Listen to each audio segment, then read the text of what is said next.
Tezda ko'ring, O'zbekistonning qator hududlarida 4-dekabrda yomg'ir yog'adi. Assalomu alaykum azizlar, muhim xabarlar kanaliga xush kelibsiz. O'zgidromet 4-dekabr uchun ob-havo prognozini e'lon qildi. Unga ko'ra, payshanba kuni ayrim hududlarda yomg'ir yog'ishi kutilmoqda. Toshkent shahrida havo o'zgaruvchan bo'ladi, vaqti bilan biroz yomg'ir yog'adi. Sharqiy shamol yo'nalishini o'zgartirib, g'arbdan 38 metr/sekund tezlikda esadi. Harorat kechasi 2-4 daraja iliq, kunduzi 9-11 daraja iliq bo'ladi. Qoraqalpog'iston Respublikasi va Xorazm viloyatida havo o'zgaruvchan bo'ladi. Kechasi va ertalab ba'zi joylarda biroz yomg'ir yog'adi, ba'zi joylarda tuman tushishi mumkin. Sharqiy shamol yo'nalishini o'zgartirib, g'arbdan 7-12 metr/sekund tezlikda esadi. Harorat kechasi 3 daraja sovuq, 2 daraja iliq, kunduzi 8 daraja iliq bo'ladi. Buxoro va Navoiy viloyatlarida havo o'zgaruvchan bo'ladi. Kechasi va ertalab ba'zi joylarda biroz yomg'ir yog'adi, tuman tushishi mumkin.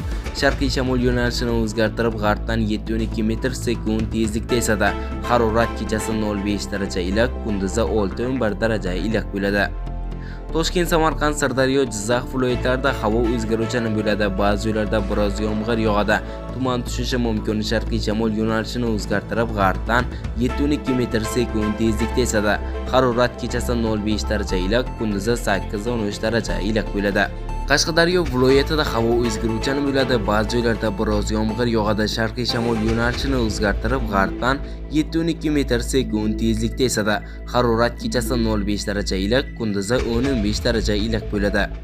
Surxondaryo viloyatida havo o'zgaruvchan bo'ladi. Yog'ingarchilik kutilmaydi. Sharqiy shamol yo'nalishini o'zgartirib, g'arbdan 7-12 metr/sekund tezlikda esadi. Harorat kechasi 0,5 daraja iliq, kunduzi 10-15 daraja iliq bo'ladi. Andijon, Namangan va Farg'ona viloyatlarida havo o'zgaruvchan bo'ladi. Yog'ingarchilik kutilmaydi. Ba'zi joylarda tuman tushishi mumkin. Shamol sharqdan 5-10 metr/sekund tezlikda esadi. Harorat kechasi 3 daraja sovuq, 2 daraja iliq, kunduzi 8-13 daraja iliq bo'ladi. Respublikaning tog'oldi va tog'li hududlarida havo o'zgaruvchan bo'ladi. Ba'zi joylarda yog'ingarchilik, yomg'ir, qor bo'ladi. Ba'zi joylarda tuman tushishi mumkin. Sharqiy shamol yo'nalishini o'zgartirib, g'arbdan 7-12 metr/sekund tezlikda esadi. Harorat kechasi 2 daraja sovuq, 3 daraja iliq, kunduzi 8 daraja iliq bo'ladi. Sizga yetkazmoqchi bo'lgan ob-havo ma'lumotlarimiz mana shulardan iborat edi. Bizni kuzatishda davom eting.